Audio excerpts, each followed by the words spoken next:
Waalaikumsalam warahmatullah. Alhamdulillah Bang Fauzan udah bergabung dengan kita Ustaz. Ahlan. Ini gambar saya kelihatan nggak? Kalau sekarang enggak, yang tadi kelihatan Ustaz, yang tadi. Sekarang kelihatan? Nah. Kok ini ya, kok mati terus ya? Oh.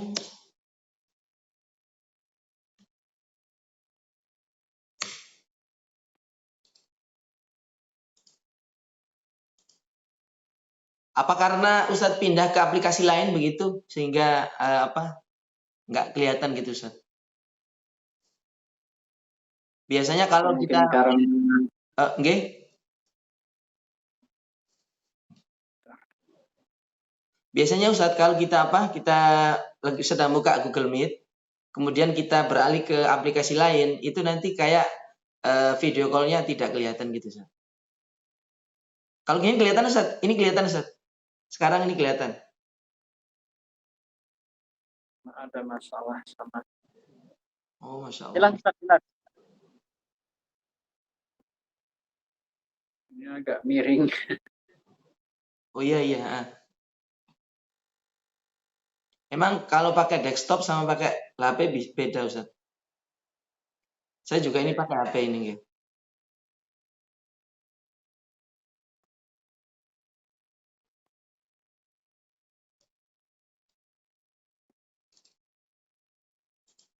HP. Ininya miring. Alhamdulillah cukup banyak yang lihat SMS-nya tadi Ustaz jam 10.35. Mudah-mudahan nanti juga banyak yang gabung Ustaz.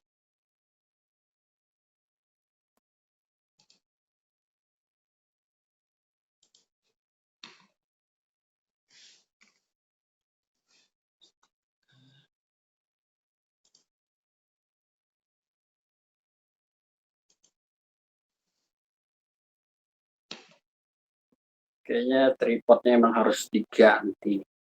Oh, jenengan Pak tripod nggih.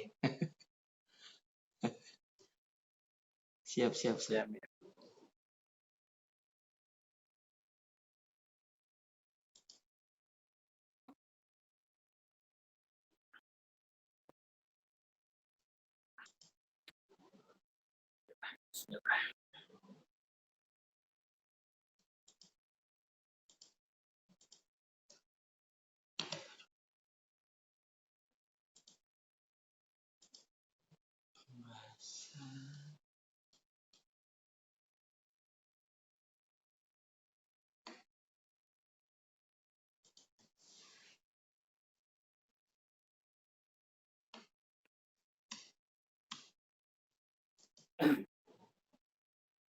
Oke, Bismillahirrahmanirrahim. Alhamdulillahi Rabbil alamin. وأفضل الصلاة وأتم التسليم على سيدنا محمد سيد الأولين والآخرين وحبيب رب العالمين سيدنا محمد وعلى آله وصحبه أجمعين. اللهم علمنا ما ينفعنا وانفعنا بما علمتنا وزدنا علما وألحقنا بعبادك الصالحين.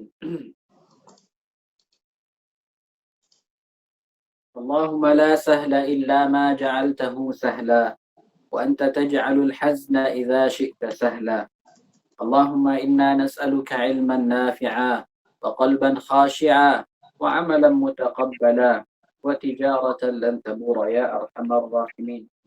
وصلى الله وسلم وبارك على سيدنا محمد وعلى آله وصحبه أجمعين.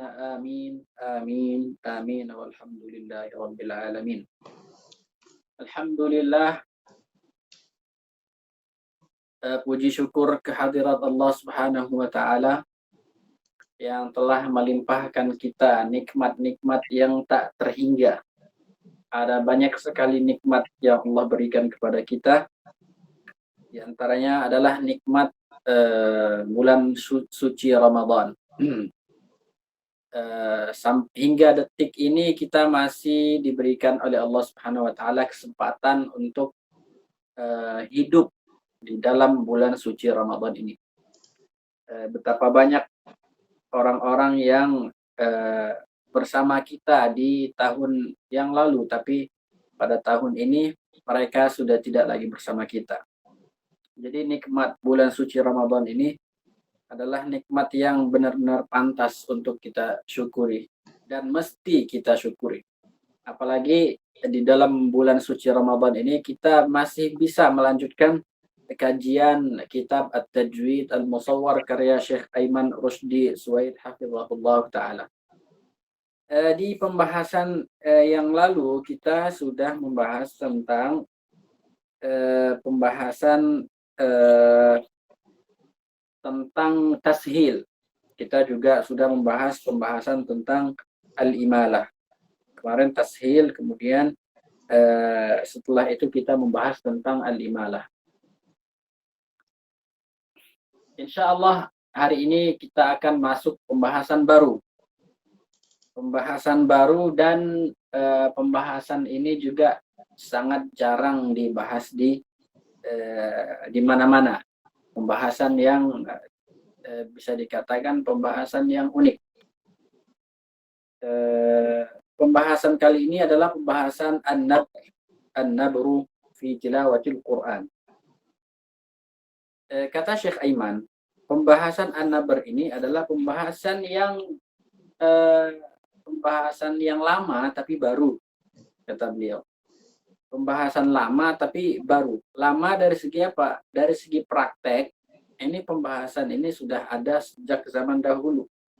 Tapi dari segi penamaan, dari segi istilah an-nabr, ini baru muncul belakangan. Istilah an-nabr. Jadi kalau kita cari di kitab-kitab tajwid klasik, itu istilah an-nabr itu tidak akan kita temukan. Apalagi kita cari misalnya di kitab tajwidnya punya Imam Ibnul Jazari, atau punya misalnya tajwid punya Imam Makki Ibnu Abi Talib, atau punya Imam Ad-Dani, atau punya Imam Abdul Wahhab Al-Qurtubi, atau punya Imam Abdul Ala Al-Attar. Itu mungkin kita tidak akan mendapati istilah an-nabr. Tapi kata Syekh Aiman, orang yang paling awal, bisa dikatakan orang yang pertama menyebutkan beberapa poin atau menyebutkan beberapa contoh atau sebagian dari pembahasan an-nabr ini adalah Al-Imam Makki Ibnu Abi Talib Al-Qaisi. Wafat tahun 437 Hijriah. 437 Hijriah. 1000 tahun yang lalu. Sekarang kan 445. Beliau wafat 437. Jadi 1000 berapa itu? 1008 tahun. 1008 tahun yang lalu beliau sudah mulai membahas sedikit tentang an-nabr. Tapi istilahnya bukan an-nabr, tapi istilahnya adalah babul musyaddadat, kata beliau. Jadi beliau punya risalah namanya risalah al-ya'atul musyaddadat fil Qur'ani wa kalamil Arab. Jadi al-ya'at, ya, jamak dari ya, huruf ya, al-musyaddadat yang bertasydid fil Qur'an, di dalam Al-Qur'an, wa fi kalamil Arab. Ini ada di tahqiq, dicetak di cetakan Dar Ibnu Katsir. Ini Dar Ibnu Katsir, tahqiq daripada Al-Ustadz Dr. Ahmad Hasan Farhat. Jadi di sini ada beberapa risalah, termasuklah risalah Al-Ya'at Al-Musyaddadat fi Kalamil Arab. Jadi an-nabr ini apa sih? Apa definisinya? An-nabr ini kata Syekh Aiman, secara bahasa definisi an-nabr adalah al-hamzu wa shiddatus siyah. Al-hamzu. Jadi al-hamzu itu apa artinya? Al-hamzu itu artinya tekanan keras. Al-hamz artinya tekanan keras. Jadi huruf hamzah itu kenapa dinamakan hamzah? Karena hurufnya keras. Ketika kita ucapkan a itu nafas terputus. Maka dinamakan al-hamz. Wa shiddatus siyah artinya teriakan yang keras. Jadi an-nabr artinya teriakan keras atau tekanan. Secara bahasa atau secara istilah, menurut ilmu suara, ilmu al-aswat, an-nabru itu adalah ad-dhaghtu, tekanan, ala maqta'in atau harfin muayyan, menekan huruf tertentu atau potongan tertentu dari suara, bihaitsu yakunu sautuhu a'la biqalilin mimma jawarahu minal huruf. Yang mana setelah kita menekan huruf tertentu, setelah kita menekan itu, maka huruf itu akan suaranya akan lebih tinggi suaranya daripada huruf-huruf yang berdampingan dengannya. Hurufnya suaranya lebih tinggi. Karena apa? Karena kita tekan. Misalnya ada kata misalnya wakafa. Kalau kita tekan salah satu hurufnya, misalnya kita tekan huruf kaf, maka kita katakan wakafa. Beda dengan wakafa. Beda kan? Kalau kita tekan di waw, wakafa. Kalau kita tekan di kaf, wakafa. Seperti itu dia, an-nabr. Jadi menekan salah satu huruf tertentu. Ini definisi menurut ilmu al-aswat. Atau bisa kita katakan misalnya huruf mat, satu huruf mat itu bisa kita tekan. Misalnya kita panjangkan misalnya itu nabar itu namanya. Misalnya itu tekanan itu. Nah, itu namanya an-nabr. Wan-nabru, kata beliau, bahsun qadimun jadid. An-nabr adalah pembahasan yang lama tapi juga baru, kata beliau. Qadimun fi mawdu'ihi. Nah, pembahasannya atau isinya itu sudah lama. Jadidun fi tasmiyatihi wa uslubi 'ardhihi. Baru dari segi penamaannya. Misal kita waqaf pada kata misalnya misalnya illam yusibha wabilun fatal. Ini tekanan ini itu dinamakan nabr, itu baru. Wa uslubi 'ardhihi, cara penyampaiannya juga itu juga baru, kata beliau. Wa qad dzakara 'adadan min masailihi Makki ibn Abi Talib al-Qaisi. Nah, kata beliau, beberapa permasalahan an-nabr ini sudah disebutkan oleh al-Imam Makki ibn Abi Talib al-Qaisi. Ini beliau termasuk ulama Maghrib, ya, ulama Maghrib. Fi kitabihi ar-ri'ayah fi babil musyaddadati wa ma ba'dahu. Jadi beliau menyebutkan permasalahan ini di dalam kitab ar-ri'ayah. Beliau ada kitab tajwid namanya ar-ri'ayah. Ar-ri'ayah, apa nama kitabnya? Oh iya, pernah dengar. Ar-ri'ayah. Saya lupa nama panjang kitabnya. Yang penting nama kitabnya adalah kitab ar-ri'ayah. Ini kitab ar-ri'ayah ini termasuk kitab yang sampai kepada kita, termasuk kitab-kitab yang baru, kitab awal-awal ditulis dalam ilmu tajwid. Jadi ilmu tajwid itu ditulis, kitab tajwid ditulis mustaqil atau kitab tajwid tersendiri, tidak bercampur dengan pembahasan bahasa yang lain atau tidak tercampur dengan ilmu qiraat. Itu termasuk yang pertama dikarang adalah kitab ar-ri'ayah ini, karya Imam Makki ibnu Abi Talib al-Qaisi. وكذلك فعل عدد غيره من أئمة التجويد في مصنفاتهم. Dan selain Imam Makki ibnu Abi Talib juga melakukan hal yang sama. Mereka juga berbicara atau membahas tentang an-nabr ini di dalam kitab-kitab mereka. Tapi namanya bukan nabr. Waqad tatabba'tu masail an-nabri, kata beliau, aku sudah membahas atau meneliti permasalahan an-nabr lisababin lafdhiyyin fi ma waqa'a tahta yadayya min tilkal musannafat. Karena sebab pelafalan, kata beliau. Fi ma waqa'a tahta yadayya min tilkal musannafat. Jadi beliau sudah meneliti di kitab-kitab tajwid atau kitab-kitab qiraat yang sampai kepada kita sekarang, yang sudah dicetak maupun yang belum dicetak. Itu Syekh Aiman meneliti itu semua. Wa mimma talaqqaituhu min syuyukhi al-ajilla. Dan saya juga, kata beliau, meneliti melalui mana? Melalui apa? Melalui talaqi beliau dari masyayikh beliau. Jadi tidak hanya dari kitab-kitab yang dikarang di dalam ilmu tajwid atau dalam ilmu qiraat, tapi beliau juga apa? Menggunakan talaqi dari guru-guru beliau sebagai rujukan juga dalam masalah an-nabr ini. Fa idza hiya khamsu masail. Ternyata, kata beliau, setelah beliau melakukan penelitian ini, ternyata an-nabr ini bisa dikatakan fokus pada 5 permasalahan, kata Syekh Aiman. Wa ilaika bayanaha fil lawhatit taliyah.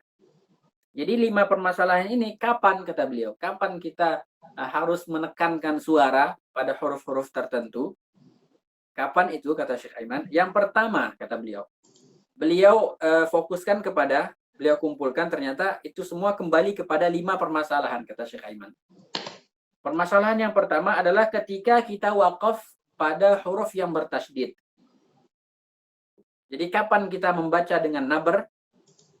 Ketika kita wakaf pada huruf yang bertasydid. Contohnya seperti apa? Al-hayy, al-hayy. Atau wabatha fiha min kulli dabbah, wabath. Kita berhenti di wabath, di situ kita wakaf. Atau mustaqir, mustaqir. Itu kan banyak tuh kata mustaqir di dalam surah Al-Qamar. Jadi atau mustamir, atau yang tadi di surah Al-Baqarah, illam yusibha wabilun fatal. Itu kita berikan nabr. Jangan kita baca misalnya al-hayy, kita baca al-hayy, al-hayy, jangan. Tapi ditekan pada huruf ha itu, al-hayy, al-hayy. Beda dengan al-hayy. Kemudian wabatha fiha dibaca wabath, jangan wabath. Jangan seperti itu, ditekan huruf sebelum huruf bertasydid itu. Li'anna al-waqfa sayakunu ala harfin wahidin faqat min al-harf al-mushaddad lita'adzuri nutqihima ma'an sakinain. Kenapa harus kita beri tekanan? Kata Syekh Aiman, karena ketika kita waqaf, kita itu berhenti pada satu huruf, kata beliau. Dan tidak mungkin kita bisa mengucapkan 2 huruf. Tidak mungkin. Ketika kita waqaf misalnya al-hayy, itu yang kita baca itu ya 1. Al-hayy. Atau misalnya fa illam yusibha wabilun fatal. Fatal. Itu yang kita ucapkan itu adalah lam, 1 lam, enggak 2 lam. Enggak bisa kita mengucapkan 2 lam itu sekaligus itu dalam keadaan sukun, itu tidak bisa. Jadi untuk memberikan isyarat bahwa di sini ada 2 huruf yang bertasydid, maka isyarat itu adalah an-nabr. Jadi nabr itu adalah sebagai isyarat bahwa di sana ada 2 huruf. Wa ka'annahu saqata min at-tilawati harf. Nah, ketika kita waqaf itu seakan-akan ada 1 huruf yang hilang. Fa'uwwida 'an dzalika bil intiqali min al-harf qabla al-akhir ila al-akhir bidhaghtin mu'ayyanin tadbituhu al-musyafahah. Jadi untuk menggantikan huruf yang hilang itu tadi, untuk menggantikan itu, maka kita bacalah dengan nabr. Kita baca dengan nabr. Nah, kalau mau tahu nabr itu gimana sih? Apakah cara mengetahui apakah nabrnya itu sudah pas atau masih kurang atau berlebihan, itu gimana? Caranya adalah al-musyafahah. Al-musyafahah langsung dengan guru. Kemudian apakah setiap huruf bertasydid kita baca nabr? Apakah setiap huruf yang bertasydid kita baca nabr? Kata beliau, tidak semua, kata beliau. Ada pengecualian. Pengecualian yang pertama, ketika kita wakaf pada nun atau mim yang bertasydid. Nah, ketika wakaf pada mim atau nun bertasydid, maka kita tidak butuh menekan pada huruf yang sebelum mim itu. Misalnya walakin, kita nggak perlu kita baca walakin, nggak perlu.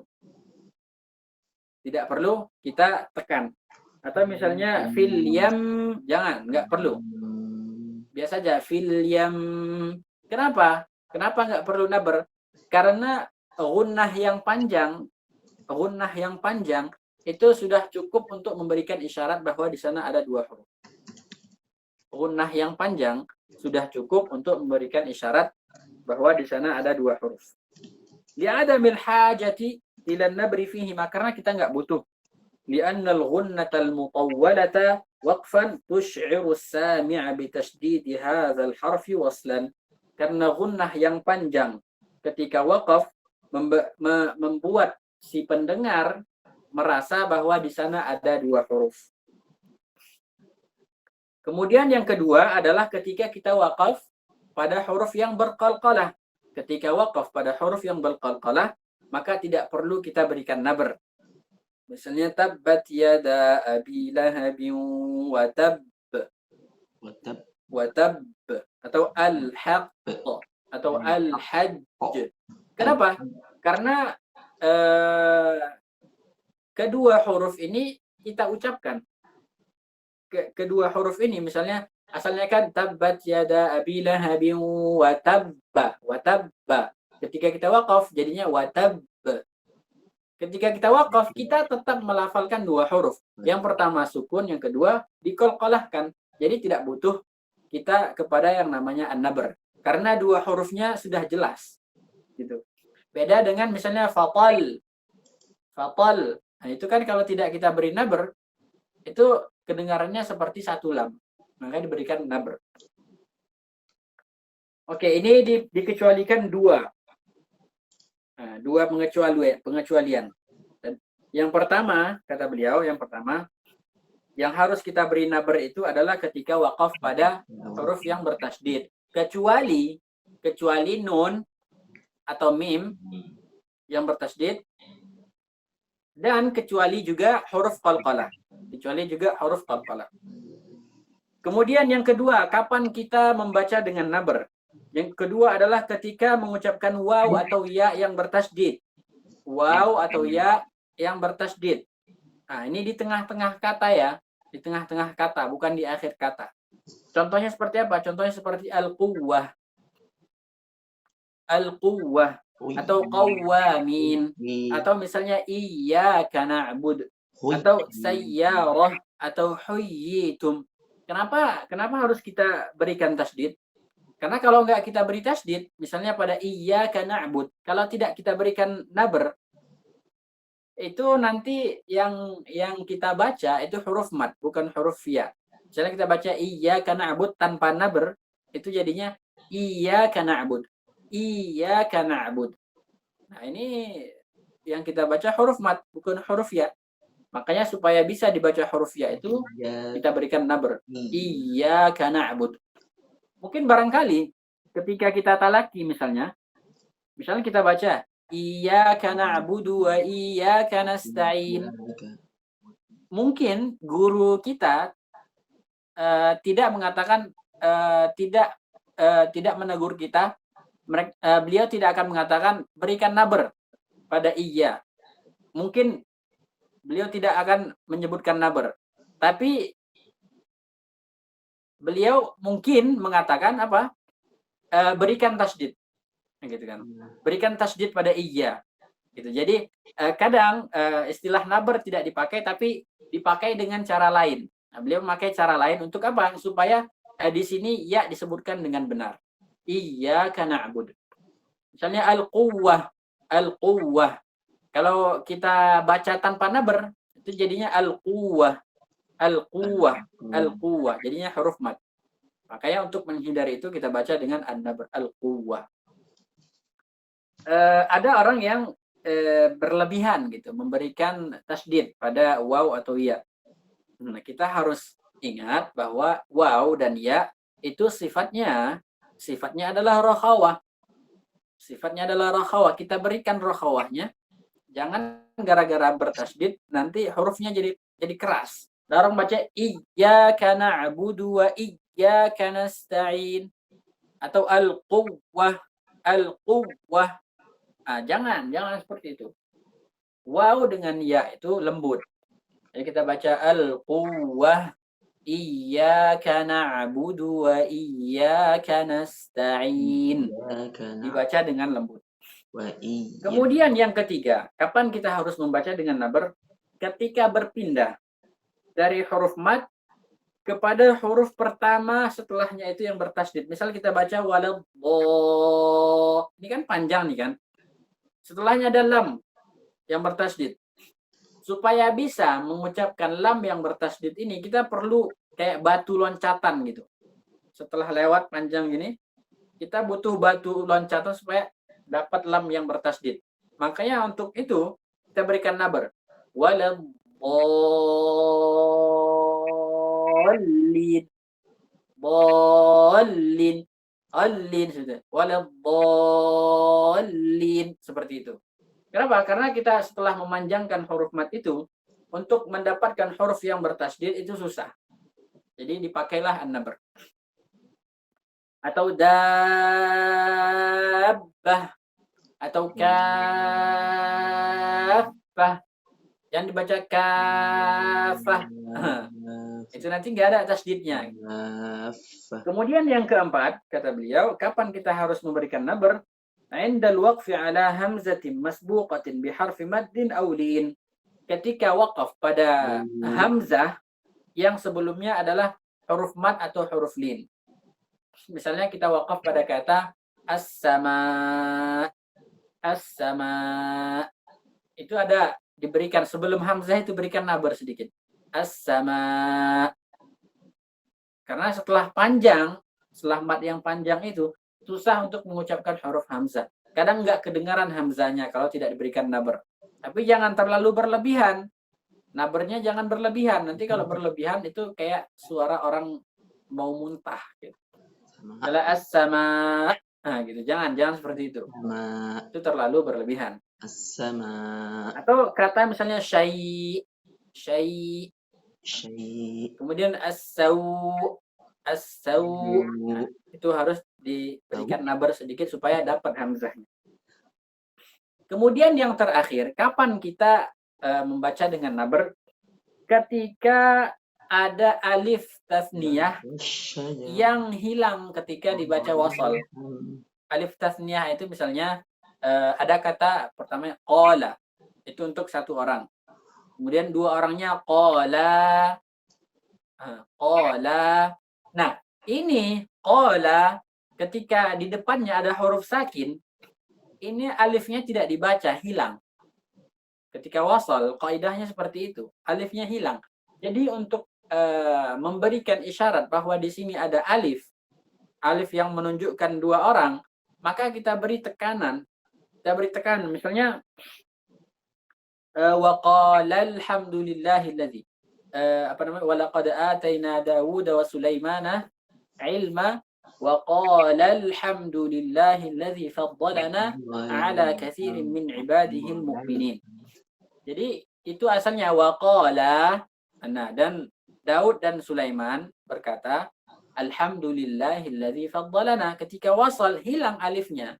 Untuk memberikan isyarat itu maka kita tekan di lamnya. Jadi wa qala alhamdulillahilladzi faddalana wa qala alhamdulillah. Jangan dibaca wa qala alhamdulillah, jangan. Atau misalnya falamma dzaqash syajarata, jangan dibaca biasa saja, ditekan pada huruf qaf itu. Dzaqash syajarata badat. Nah, seperti itu. Atau wastabaqal baba wa qaddat qamisah. Di surah Yusuf itu wastabaqa, mereka saling berlomba-lomba, mereka berdua siapa? Yusuf dan istrinya Al-Aziz, istri raja. Wastabaqal baba, berlomba-lomba untuk menuju pintu. Nah, ini kan dua orang. Nah, ketika wasal itu alifnya hilang. Jadi wastabaqal baba, hilang seperti seakan-akan satu orang. Jadi untuk memberikan isyarat itu kita berikan nabr, kita tekan. Jadinya wastabaqal baba wa qaddat qamisah, bukan wastabaqal baba, bukan seperti itu ya. Tapi kalau seandainya pada contoh da'awallaha rabbahuma, ini tidak perlu. Kenapa? Karena ini meskipun alifnya hilang, tapi itu tidak apa namanya? Itu tidak sama dengan mufradnya. Mufradnya da'a satu orang. Kemudian kalau dua orang da'awa. Jadi asalnya itu da'a itu, asal alifnya itu adalah huruf o. Asalnya da'awa, da'au. Itu asalnya. Itu asalnya, tapi alifnya itu diganti wawnya itu diganti alif. Jadi asalnya da'awa jadinya da'a. Kemudian ketika ditasniyahkan, dipakai untuk dua orang, itu wawnya kembali lagi. Jadinya da'awa. Jadi ketika kita baca da'awallaha rabbahuma, tidak perlu menekan waw itu. Karena bentuk musannanya itu beda dengan bentuk mufradnya. Jadi tidak sama. Suaranya tidak sama. Beda dengan qala. Itu bentuk, kalau itu bentuk musanna sama mufradnya sama. Sama. Suaranya sama ketika diwasalkan. Ini kemudian juga wasalihul mu'minin. Wasalihu al-mu'minin. Ini juga diberikan an-nabr, kata beliau. Di sini meskipun ditulis di dalam mushaf itu tanpa waw, itu asalnya adalah wasalihu al-mu'minin. Wasalihu al-mu'minin. Itu dibuang ininya, wawnya, karena mengikuti bacaan ketika dilafalkan. Tapi ketika dituliskan sesuai kaidah bahasa Arabnya, itu wawnya itu harus dituliskan wasalihu al-mu'minin, atau itu karena asalnya salihun as-salihuna minal mu'minin. Itu asalnya. Ini pembahasan tentang an-nabr. Sampai di sini pembahasan an-nabr ada yang mau ditanyakan? Saya mau nanya Ustaz. Tafadhol. Afwan Ustaz, bisa diulang Ustaz yang an-nabr, yang permasalahan kata Syekh Haiman ada 5 Ustaz ya. Yang nomor 3 yang keempatnya Ustaz. Yang ketiga sama yang keempatnya. Yang menyebabkan nabr. Okay. Yang ketiga, kata beliau, adalah ketika perpindahan dari huruf mat ke huruf yang bertasydid. Perpindahan dari huruf mat ke huruf bertasydid. Simpelnya ketika mad lazim. Ketika mad lazim yang bertasydid, lazim kalimi musaqqal, ketika lazim kalimi musaqqal itu diberikan nabr. Contohnya al-haqqah atau wama min dabbah kan naikkan dabbah. Nah, itu. Kemudian yang keempat adalah ketika waqaf pada huruf hamzah tapi sebelumnya ada alif, atau bisa dikatakan ketika kita waqaf pada mad wajib muttasil. Waqaf pada wajib muttasil itu ketika kita mad, untuk membaca hamzahnya itu kita perlu tekanan, misalnya as-sama, atau waqaf pada mad lin tapi yang hamzah, yang ujungnya hamzah seperti syai atau as-saw. Nah, itu ditekankan. Itu. Ada yang lain? Soal Ustaz, Nah, tafadhal. terkait dengan seorang ulama yang bernama Syekh Maki Ibnu Abi Thalib Al-Qaisi. Tadi Ustaz menjelaskan bahwa beliau ini dari ulama Maghrib. Apa yang dimaksud dengan kota Maghrib itu dan Masyriq itu di mana posisinya kalau zaman sekarang, Ustaz? Yang kedua, Ustaz, terkait dengan nabr ini kan penekanan. Bagaimana dengan kalau kita kaitkan dengan ilmu maqamat? Itu kan kadang ketika membaca mat yang panjangnya panjang, terkadang di tengah-tengahnya itu dikasih tangga nada yang kadang makin rendah makin tinggi begitu, Ustaz. Kadang di guna, kadang di fa. Intinya ada penekanan yang seharusnya tidak sesuai dengan nabr yang kita temukan di kitab Tajwid Musyawarah. Bagaimana kita mensikapi ilmu maqamat itu yang kadang ada penekanan yang Ustaz. Syukran, Ustaz. Tentang Maghrib, kemudian ada Masyriq istilahnya ya. Nah, Biasanya itu mereka jadikan titik tengahnya itu mereka jadikan Mesir. Jadi kalau mengarah ke barat sana, mulai dari Libya, kemudian Tunus, kemudian Libya, Tunisia, kemudian ada Maroko, Mauritania, kemudian Andalusia, Spanyol sekarang, itu namanya Maghrib namanya, disebut Maghrib. Kemudian yang dari Mesir ke timur masuklah daerah sekarang Saudi, atau dulu namanya Hijaz, kemudian Madinah, Makkah, kemudian Bahrain, kemudian Syam, kemudian Irak. Nah, itu yang ke sana itu namanya Al-Masyriq. Itu istilah mereka ulama zaman dahulu. Kemudian masalah an-nabr ini kalau misalnya di huruf mad misalnya. Jadi biasanya kalau di ilmu maqamat itu kan banyak cengkok-cengkoknya gitu ya.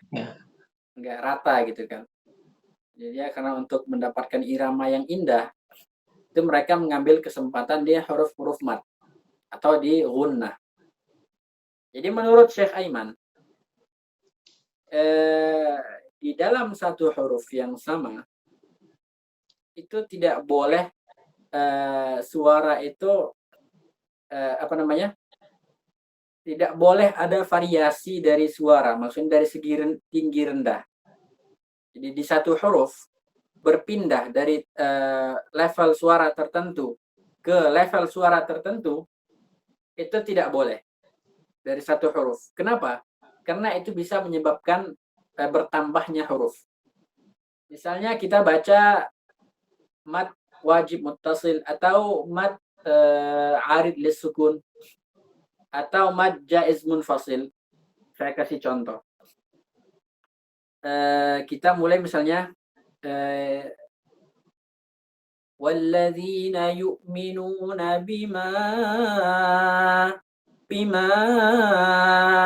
unzila ilaika wa ma. Ini kan enggak murni kan? Itu ada penambahan huruf. Huruf apa? Huruf apa yang bertambah? Kan yang kita dengar kan biasa aja gitu kan, kayak enggak ada huruf yang bertambah. Itu ada huruf yang bertambah. Apa? Huruf yang bertambah adalah hamzah. Lah kok enggak jelas? Enggak, hamzahnya enggak jelas kedengaran. Itu yang bertambah itu bukan hamzah yang muhaqqaqah, tapi hamzah yang musahhalah. Apa hamzah musahhalah? Hamzah yang ditashil. Nah, kalau hamzah yang tidak ditashil berarti wa anzala minas sama itu yang muhaqqaqah. Tapi biasanya mereka enggak kayak gitu, hamzahnya ditashil. Atau misalnya ya ayyuhalladzina amanu. Itu ya.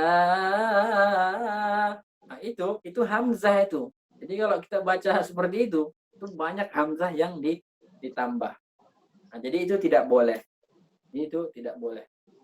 Coba dengarkan Syekh Mahmud Khalil Al-Husari. Nah, itu rekaman beliau, coba dengar. Ketika membaca huruf mad, pasti madnya mulus. Gitu. وَالَّذِينَ يُؤْمِنُونَ بِمَا أُنْزِلَ إِلَيْكَ وَمَا أُنْزِلَ مِنْ قبلك وبالآخرة هم يوقنون. Nah, seperti itu. Jadi gunnahnya itu tidak ada dicengkok-cengkokkan. Karena kalau mencengkok-cengkokkan gunnah itu namanya tatninul gunnat. Itu tidak boleh, itu dilarang. Jadi perlu kita membaca lebih dalam kitab-kitab tajwid para ulama. Nah, apa yang mereka larang di kitab-kitab tajwid itu kita harus tahu. Jangan asal-asal tiru. Ada qori yang bagus suaranya kita tiru. Terus nanti kita jadikan hujjah. Kita kan nggak tahu dia belajar dari mana. Jangan-jangan dia nggak belajar tajwid. Jangan-jangan dia nggak tahu dia Tuhfatul Atfal sama Jazariyah dia nggak hafal. Kalau ditanya tentang sifatul huruf dia tidak tahu. Nah, itu jangan kita mentang-mentang suaranya bagus, kemudian jam terbangnya diundang ke sana ke sini, terus bacaannya kita jadikan patokan, jangan. Itu tentang tekanan-tekanan di huruf-huruf mad itu tidak boleh. Wallahu taala a'lam. Kita lanjut ya.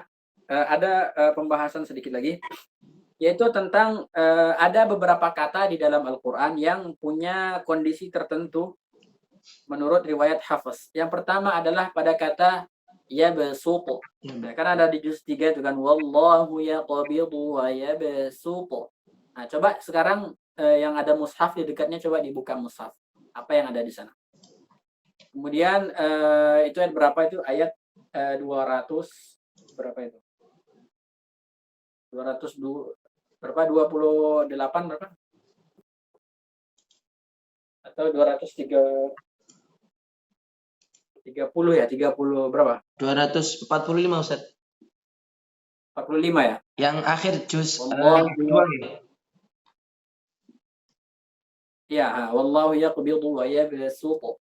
Nah, 200. Kemudian juga itu dikasih tanda, kemudian nanti di suratul A'raf ada ayat di ayat 68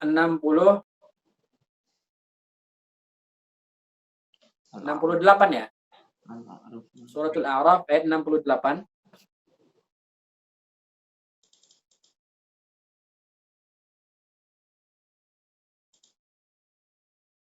Bastoh, Bastoh. Ya. Kemudian ada di Al-A'raf ayat 69 ya, 69. Kemudian surat At-Tur ayat 37.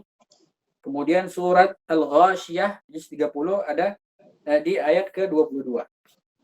Jadi ada berapa ini? 1, 2, 3, 4. Ada 4 tempat, tapi kembalinya hanya 2 kata ini, asalnya 2 kata. Yang pertama ada kata ba-sa-ta atau ba-sa-ta. Jadi kata ini wallahu yaqbidu wa yabsut. Jadi di dalam bahasa Arab itu ada fiil itu asalnya itu ada ba-sa-ta. Fiil yang namanya ba-sa-ta. Pakai ba, kemudian sin, kemudian pakai ta. Ini asalnya pada mulanya itu fiilnya seperti itu, ba, sin, kemudian ta, ba, sa, ta. Artinya melapangkan. Tapi karena huruf sin di sini terletak sebelum huruf ta, nah huruf ta hurufnya kuat. Huruf paling kuat itu di huruf hijaiyah ini huruf ta. Jadi tidak ada huruf yang lebih kuat daripada huruf ta. Jadi kalau ditanya huruf paling kuat itu apa? Huruf ta, huruf yang paling kuat. Nah, huruf sin ini terletak di tepat sebelum huruf yang paling kuat. Nah, karena ta ini hurufnya paling kuat, dia bisa memberikan efek pada sin ini. Nah, apa yang diberikan efek? Dia bisa memberikan efek tebal. Jadi karena sering mereka ucapkan bahasa ta, jadinya ikut ketebalan sinnya, jadinya basata. Makanya kan sin dengan shad itu kan makhrajnya satu. Jadi kalau kita berikan sifat tebal ke sin itu jadinya shad. Jadi basata itu jadi seperti itu. Nah, jadi setelah tebal sin ini, orang-orang Arab itu kebanyakan ngomongnya basata. Ada yang masih tetap ngomong pakai basata. Yabsutu. Apalagi ketika dhammah. Ketika dhammah itu kan sulit membedakan antara sin dengan shad. Yabsutu, yabsutu. Beda, sulit membedakan itu. Maka ketika Al-Quran diturunkan, kemudian ditulislah Al-Quran ini di dalam seperti di kertas atau di pelepah kurma, itu ditulis menggunakan bahasa yang memakai shad. Ini ditulis langsung shad. Padahal asalnya ini kata bastah ini, wallahu yaqbidu wa yabsutu fil khalqi bastah. Ini ditulis di dalam Al-Quran sesuai dengan lahjah yang membaca sin tadi shad. Sesuai dengan lahjah yang membaca sin dengan shad. Kenapa ditulis pakai shad? Supaya bisa supaya mencakup qiraat yang membaca shad.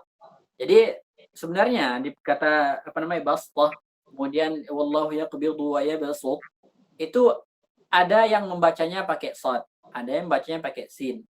Yang membaca pakai sin nanti diberikan tanda sin kecil di atas. Diberikan tanda sin kecil di atas. Kalau seandainya satu bacaan ini membaca dengan shad, maka tidak perlu lagi ditulis sin kecil. Jadi intinya itu, bastah kemudian yabsut itu asalnya adalah sin, tapi ditebalkan. Kita membaca wallahu yaqbidu wa yabsut ini apa? Di dalam riwayat Hafs dari jalur Syatibiyah, kata beliau, di sini kita baca pakai sin. Wallahu yaqbidu wa yabsutu. Pakai sin. Riwayat Hafs, jalur Syatibiyah, yang panjang mad munfasilnya itu 4 atau 5 harakat, itu kita baca di sini pakai sin. Nah, nanti bisa kita lihat di mushaf itu ada huruf sin ditaruh di atas huruf shad itu. Sama juga fil khalqi bastah, itu kita baca juga dengan sin. Kemudian ada satu kata lagi, adalah kata saytara. Nah, asalnya juga sin. Nah, karena ketemu lagi dengan ta, maka orang kebanyakan ngomongnya saytara. Tapi asalnya adalah saytara. Asalnya itu. Di dalam Al-Quran ada 2 tempat. Al-musaytirun di dalam surah At-Tur. Kemudian ada lasta alaihim bimusaytir. Nah, yang di surah At-Tur, riwayat Hafs dari jalur Asy-Syatibiyah, boleh dibaca 2. Boleh dibaca sin, boleh dibaca shad, boleh dibaca al-musaytirun. Am humul musaytirun, boleh? Atau am humul musaytirun, boleh. Maknanya tidak berubah sama sekali. Yang dibaca dengan shad maknanya sama, yang dibaca sin juga maknanya sama. Lasta alaihim bimusaytir. Nah, tapi yang di Al-Ghasyiyah ini hanya boleh dibaca dengan shad. Ini masalah tentang bastah, kemudian al-musaytirun. Kemudian ada alif lam mim, Allahu la ilaha illa huwal hayyul qayyum. Ini pembahasannya apa? Pembahasannya di sini. Ketika kita baca wasal, alif lam mim, kita ingin sambung langsung, kita nggak ingin wakaf di sini, kita ingin sambung di Allahu la ilaha illa huwal hayyul qayyum. Gimana cara nyambungnya? Apakah kita baca alif lam mim Allahu la ilaha illahu? Apakah kita baca seperti itu? Jadi cara membacanya gimana? Di sini ketika kita membaca ini, maka kita berikan harokat pada huruf mimnya. Mim terakhir itu alif lam mim Allahu la ilaha illahu. Kenapa kita beri harokat di huruf mim? Karena tidak mungkin 2 huruf sakin itu bertemu. Kemarin kita sudah bahas tentang pembahasan 2 huruf sukun yang bertemu. Nah, kaidah dasarnya itu ketika 2 huruf sukun bertemu, maka huruf yang pertama, huruf sukun pertama, huruf mati pertama itu diberikan harokat. Diberikan harokat kasroh, itu pada dasarnya harokat kasroh. Tapi di sini diberikan harokat fathah. Kenapa kita berikan harokat fathah? Katanya, kata mereka para ulama supaya lafzul jalalah, lafaz Allah tetap tebal. Karena kalau kita kasih harokat kasroh, nanti jadinya alif lam mim illahu la ilaha illahu. Jadinya tipis dalam lafzul jalalah. Ya, supaya jangan tipis, maka diberikanlah harokat fathah. Kata beliau di sini, yajuzu hina idzin fil ya'il maddiyati qabla al-mim wajhan. Sekarang kita ada permasalahan. Kalau seandainya kita baca mimnya berharokat fathah, berarti ini dari segi pelafalan itu sama dengan mad tabi'i. Alif lam mima. Ya kan, itu kan mad tabi'i. Kalau mad lazim itu apa mad lazim? Mad lazim itu huruf mad ketemu dengan huruf sukun, huruf mati. Itu kan mad lazim. Mad lazim kan itu kan bentuk mad lazim. Kita misalnya ada contoh waladh panjang. Ketemu huruf sukun, bol, huruf sukun kan? Makanya dia panjang. Nah, di sini asalnya kan mim. Mimnya kan asalnya sukun. Nah, kalau mimnya sukun, ini mad lazim namanya. Karena ada sukun. Kemudian di sini ketika kita sambung, mimnya diberi harokat. Maka ketika diberikan harokat, maka sebab mad lazim itu sudah tidak ada lagi, sudah hilang sebabnya. Kemarin kan kita sudah bahas, sebab mad itu kan ada hamzah dan sukun. Yang sukun, sebab sukun, ini masuk ke mad lazim. Mad lazim itu sebabnya sukun. Kalau sukunnya sudah tidak ada, sudah diganti dengan harokat, maka tidak ada mad lazim. Nah, yang memandang seperti ini, ketika mereka melihat sebab mad lazim itu sudah tidak ada, maka dibacalah dua harokat saja. Dibaca dua harokat seperti mad tabi'i. Jadi alif lam mim Allahu la ilaha illahu. Dibaca dua harokat. Kalau ditanya kenapa dibaca dua harokat? Karena sebab mad sudah tidak ada lagi. Oke, ini pertama. Boleh dibaca dua harokat. Ternyata ada yang nggak setuju. Ada yang nggak setuju. Kenapa? Ini yang nggak setuju bilang, ini kan asalnya kan mad lazim. Kemudian kita berikan harokat fathah.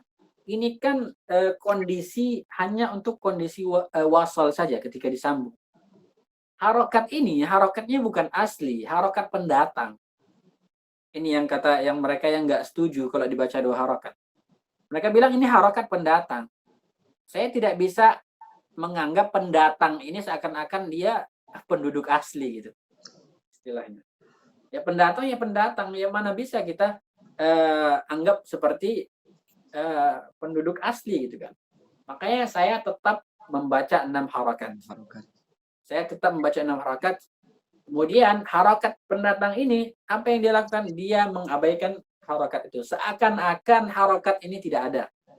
Seakan-akan harokat ini tidak ada.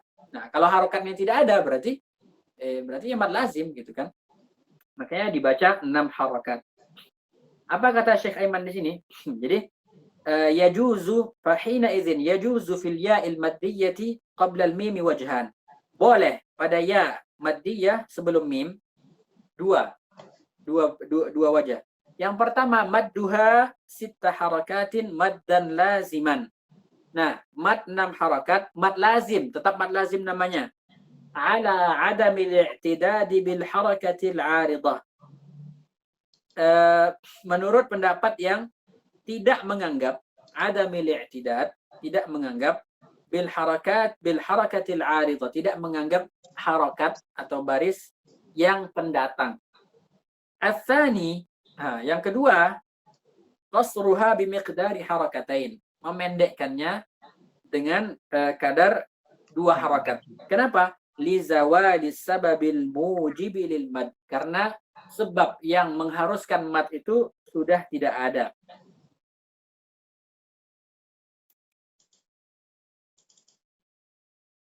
Kemudian ada permasalahan seterusnya. Nah, ini permasalahan alif lam mim saya anggap sudah clear ya. Kemudian ta'manna. Qalu ya abana ma laka la ta'manna ala Yusuf.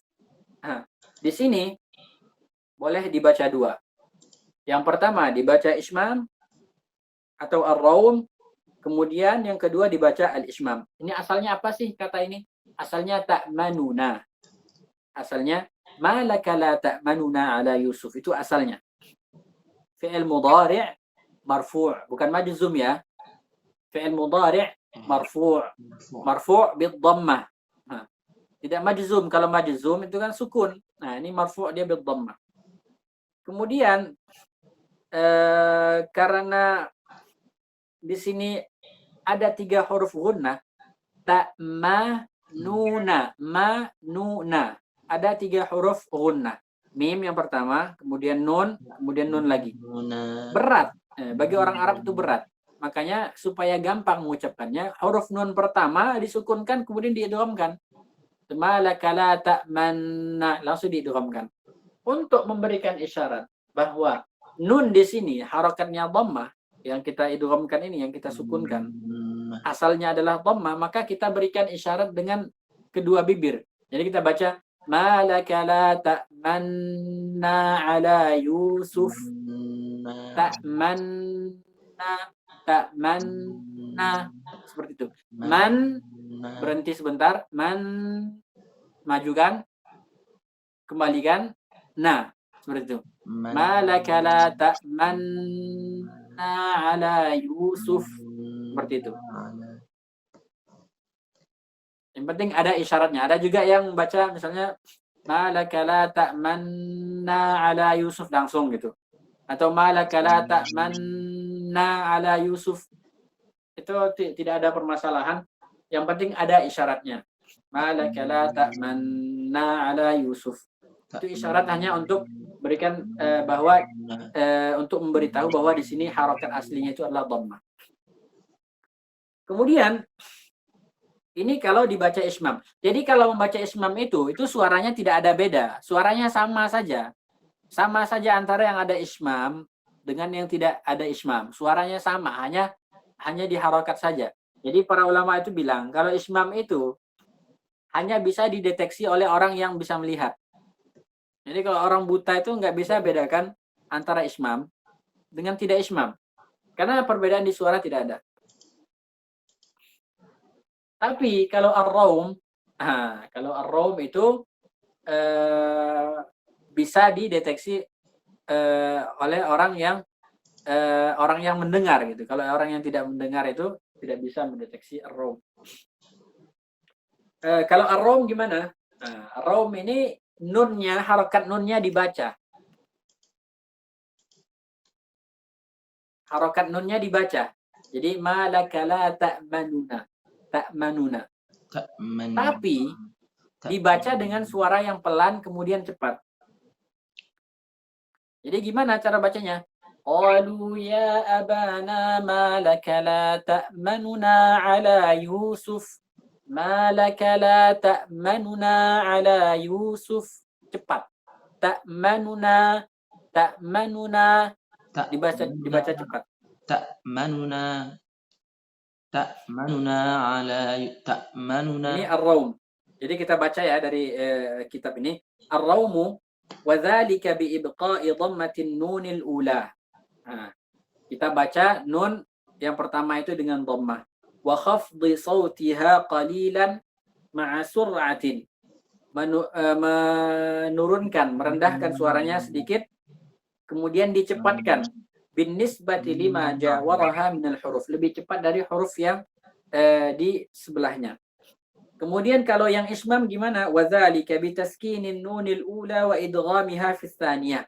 Kalau ismam kita sukunkan nunnya, kita matikan nunnya, kemudian kita idghamkan. Malaka la ta'manna ma'a dhammi syafataini min ghairi sautin. Ini perlu kita garis bawah ini. Mendammahkan kedua bibir, memajukan kedua bibir tanpa suara. Maksudnya suaranya tidak berubah. Wa'aidal bad'i binutqin nunil mudghamati wa muqarinan lil ghunnatil mutawwalah. Tepat setelah kita mensukunkannya. Setelah mensukunkan itu, jadi harus disukunkan dulu. Ini menurut yang dicantumkan oleh Syekh Aiman. Malaka la ta'man. Harus diidghamkan dulu. Ta'man. Setelah diidghamkan sebentar, maka dimajukan bibirnya. Malaka la ta'man. Nah, seperti itu. Idghamkan dulu. Ta'man. Jangan langsung. Jangan ta'man. Jangan. Tapi idghamkan sebentar. Ta'man. Baru dimajukan. Wa muqarinan lil ghunnatil mutawwalah. Kemudian dibarengi. Jadi setelah dimajukan, jangan ditarik dulu gitu. Dibiarkan dulu. Malaka la ta'man. Nah, dibarengi dulu. Isyarat kedua bibir maju dibarengi dengan ghunnah. Malaka la ta'man ala Yusuf. Seperti itu. Kemudian tandanya terkadang ditulis dengan tanda ismam itu terkadang ditulis pakai titik tebal di situ atau diberikan tanda seperti ketupat. Wallahu ta'ala a'lam. Ada pertanyaan sampai di sini? Izin bertanya, Ustaz. Tafadhol. Terkait nabar tadi, Ustaz. Iya. Di wilayah saya, Ustaz, lagi berkembang ada namanya metode baca ummi, Ustaz. Iya. Nah, metode baca ummi. Nah, itu kalau saya lihat itu setiap huruf-huruf sukunnya itu sepertinya kayaknya dinaber gitu. Misalkan lam sukun ditekan bacanya, begitu komentarnya itu. Terus dari contohnya itu sepertinya naber gitu. Begitupun huruf-huruf sukun yang lain gitu. Misalkan kayak lam tadi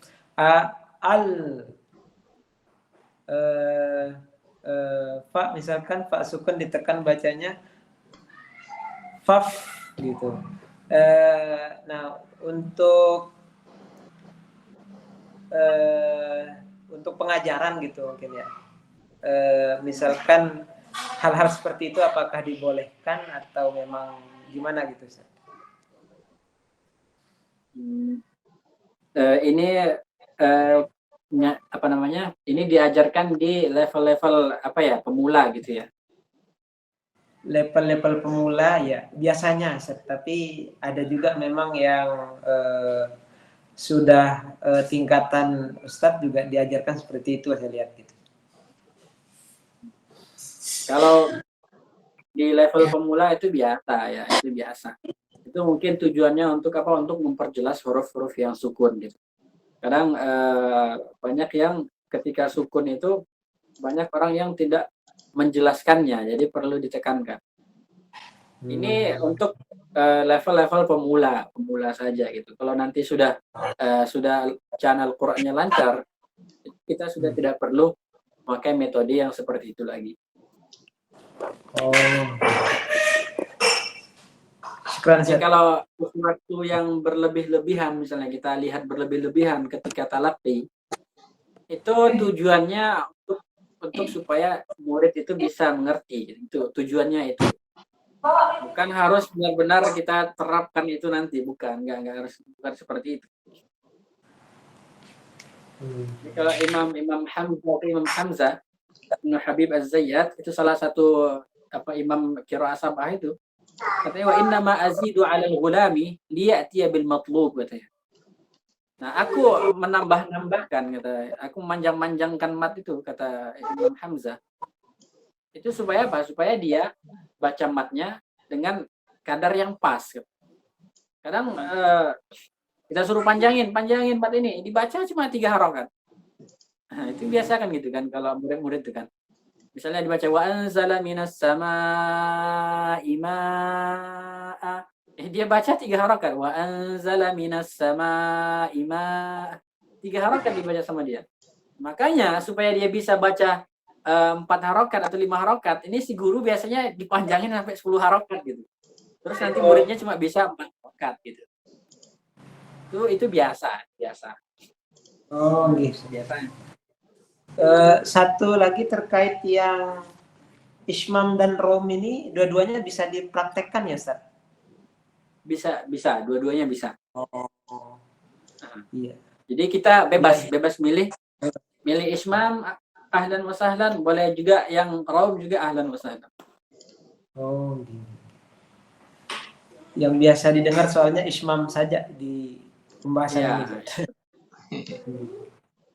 Iya. Gimana Nah, yang lain? Ustaz, izin bertanya Ustaz, Tafadhol. yang terkait tentang Hamzah Musahala tadi Ustaz. Itu hukumnya gimana? Kan banyak juga yang kita lihat. Bahkan kori-kori yang tuan-tuan Syekh bahkan ya Ustaz, membaca itu Hamzah Musahala itu pernah ada Ustaz. Agak cengkok. Itu gimana hukumnya Ustaz? Itu Apakah masuknya salah? ke lahan khafi. Itu dia memang tidak mengubah makna, tapi itu mengubah mengurangi kesempurnaan bacaan. Berarti nggak apa-apa Ustaz kita baca kayak gitu. Kan banyak kan yang ustadz-ustadz yang kori-kori di YouTube itu mencengkok-cengkok kan Hamzah Musahalanya kan. Bahkan berlebihan itu. Itu kan maksudnya gimana ya? Sebenarnya itu huruf mat, ya. Huruf mat itu kalau ketika panjang, kalau kita berikan cengkokan-cengkokan irama-irama yang mendayu-dayu, itu biasanya itu menggunakan seperti di tenggorokan ini kita gunakan makhraj hamzah itu untuk mencengkok-cengkokkan itu ada tekanan dari sini, dari tenggorokan. Nah, ketika menekan itu keluar huruf hamzah, tapi hamzahnya hamzah yang ditashil, bukan hamzah yang terdengar jelas. Makanya tidak kebanyakan orang tidak bisa mendeteksi itu. Makanya ini masuk ke kesalahan yang khafi, lahan yang tidak mengubah makna juga, tapi hanya mengurangi kesempurnaan bacaan. Ini harus kita hindari. Kita baca Al-Quran itu harus menghindari kesalahan, baik itu kesalahan yang tersembunyi ataupun kesalahan yang nyata terlihat. Nah, itu harus kita hindari. Kita kan membaca Al-Quran kan supaya apa? Supaya kita ingin membaca Al-Quran itu dengan bacaan yang bagus, dengan bacaan yang seperti bagaimana Rasulullah SAW membaca Al-Quran. Bukan sebagaimana yang kori-kori masyhur sekarang ini membaca.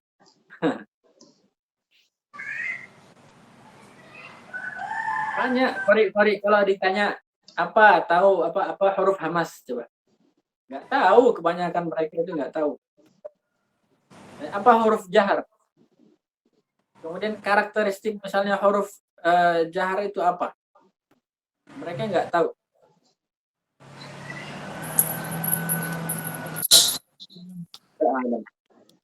Kita lanjutkan 2 pembahasan lagi ya. Ada pembahasan fama ataniyallahu khairum mimma atakum di surah An-Naml ayat 36. Boleh dicek.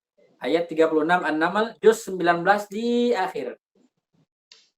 Surah An-Naml buka saja juz 20 awal. Nah, itu balik berapa satu halaman itu ketemu paling atas. Falamma jaa Sulaiman qala atumiddunani bimalin fama ataniyallahu khairum mimma atakum. Ya, betul. Ya, Ustaz. Fama ataniyallahu. Jadi di situ iya-nya itu di rasam itu tidak ada. Tidak ditulis. Langsung atani. Langsung nun gini. Nah, itu rasam tidak ditulis. Jadi ditambahkanlah ya kecil gitu. Ditambahkan ya kecil. Jadi ada ikhtilaf di sini. Ada yang membaca fama atanillahu khairun. Ada yang baca seperti itu. Ada yang baca fama ataniyallahu khairun. Fama ataniyallahu khair. Kita dari Hafiz membacanya fama ataniyallahu khairun, pakai iya. Kemudian permasalahannya adalah ketika waqaf. Ketika waqaf, Imam Hafiz punya dua cara. Yang pertama adalah dengan waqaf dengan nun setelahnya ya sukun. Jadi kalau kita waqaf fama atani, kalau waqaf ya. Fama atani, jangan disengaja waqaf di sini, jangan disengaja. Karena waqafnya ini tidak bagus. Tapi kan kalau kita terpaksa ingin waqaf, cara waqafnya adalah boleh dengan ya, boleh juga dibuang ya-nya langsung nun. Jadi boleh waqaf fama atani, boleh juga fama atan. Ya. Boleh dua. Tapi jangan disengaja waqaf di sini. Waqafnya tidak bagus di sini.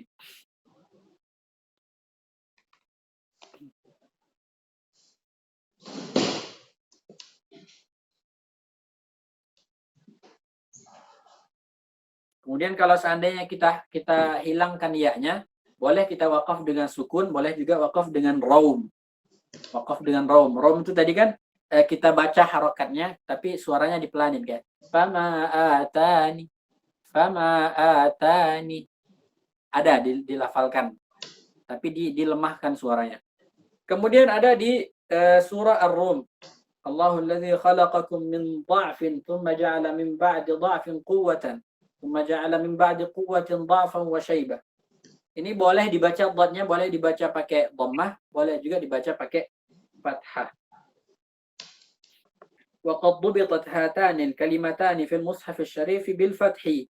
Nah, jadi di dalam mushaf itu dipakai harakat fathah saja gitu. Kemudian harakat dhammahnya itu biasanya mereka berikan tanbih atau panduannya di belakang mushaf misalnya. Ada panduan bacaan itu biasanya di belakang mushaf. Jadi dikatakan boleh dibaca dhammah, boleh juga dibaca fathah. Jadi kalau kita baca fathah semua, jangan fathah dhammah, jangan. Ya, misalnya kita baca Allahul ladzi khalaqakum min dha'fin thumma ja'ala min ba'di dha'fin quwwah. Jangan kita campur min dha'fin thumma ja'ala min ba'di dha'fin, jangan. Jadi baca sama gitu. Dibaca sama seperti itu.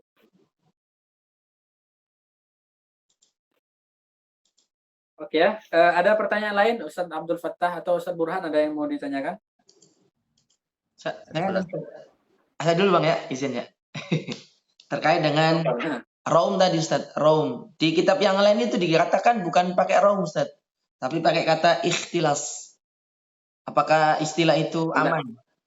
Syukran Ustaz. Kira-kira di kitab apa Ustaz? Tajwid ini Ustaz, tajwidnya pesantren yang sekarang ada itu. Atau yang di pesantren ini Ustaz. Ikhtilas katanya.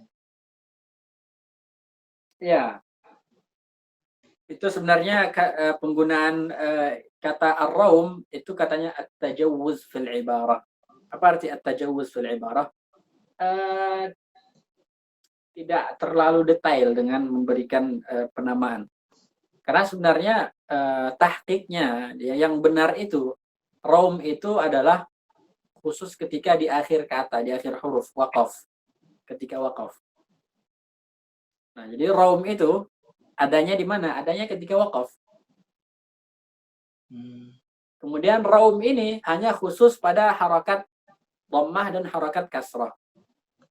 Tapi kalau ikhtilas ini mirip-mirip seperti raum.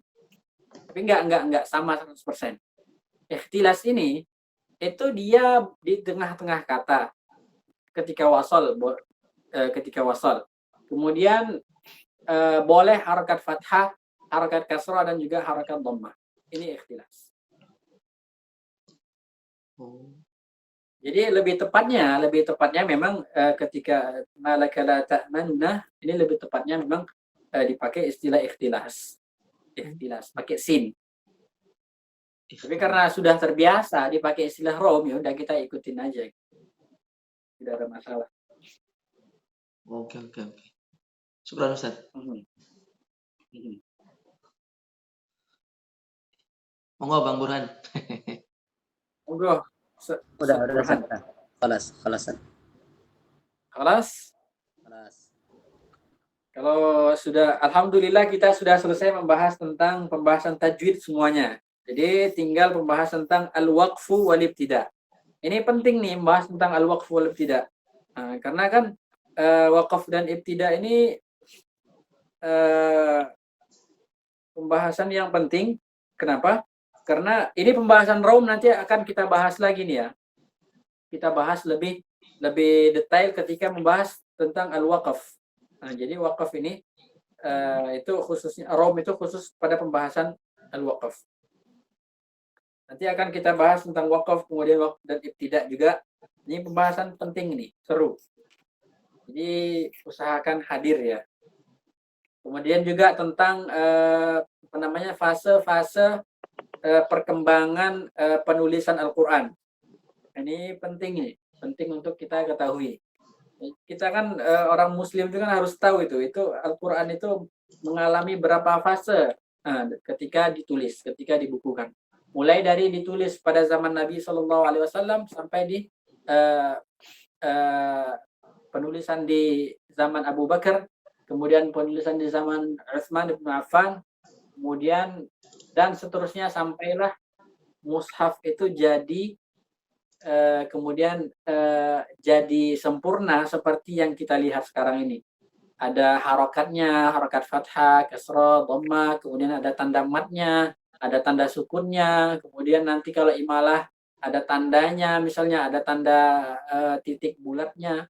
Nah, semua ini, sebelum sampai ke titik ini, itu Quran itu melalui fase apa saja. Itu akan kita bahas nanti biiznillah ta'ala.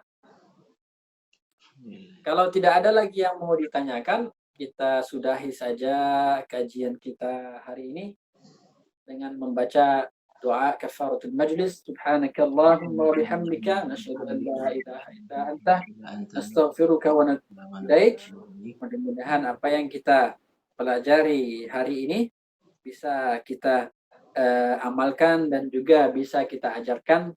Mudah-mudahan yang kita ilmu yang kita serap hari ini bisa lengket di kepala kita.